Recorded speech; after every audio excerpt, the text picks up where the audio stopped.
Well, howdy there, Internet people. It's Beau again. So today, we're going to talk about Trump and 2 + 2 = 5. Recently in a video, I closed it by saying, in the end, the party would announce that 2 and 2 made 5, and you would have to believe it.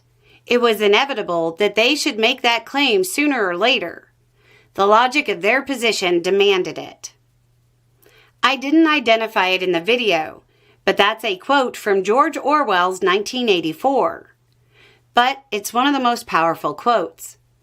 That once you give a group of elites power over your thought processes, the inclination of those in power is to continue to erode your thoughts until you'll accept absolute absurdities.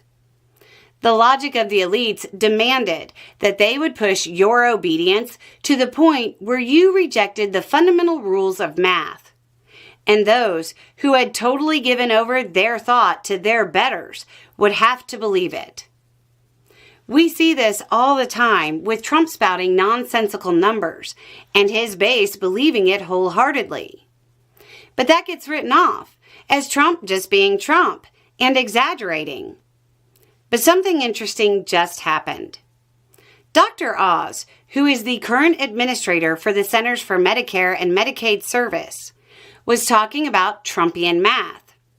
He was on Meet the Press and was asked, quote, cutting drug prices by 400%, anything over 100%, wouldn't that effectively make them free?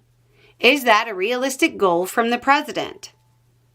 Dr. Oz said, quote, the president does the calculation by saying, okay, if a drug was $100 and you reduced it to $50, it's 100% cheaper because you're taking $50 off and leaving you with only $50. So the amount you took off the price is equal to the amount that's left. They're equal, so it's 100%. No, the president is not doing a calculation. He's demanding that the rest of the party accept his version of math. He's demanding the proles accept his reality. Math is objective. If it was 100 and now it's 50, it was reduced by 50%, not 100%. The anchor also seemed to reject the idea that 2 + 2 = 5 and pointed out that Trump had said he would reduce some meds by 1,500%.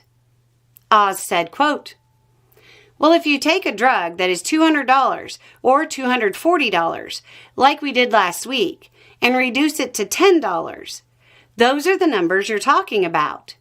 That stated, the bigger question we should be asking ourselves is why didn't we do this earlier? That's not 1,500%. It's not even 100% reduction. It's a 95 or 95.83% reduction. The administration is following their position to the inevitable logical conclusion and hoping you still love Big Brother. This might seem like a little thing, but it isn't, because after all, freedom is the freedom to say that 2 + 2 = 4. If that is granted, all else follows. Anyway, it's just a thought. Y'all have a good day.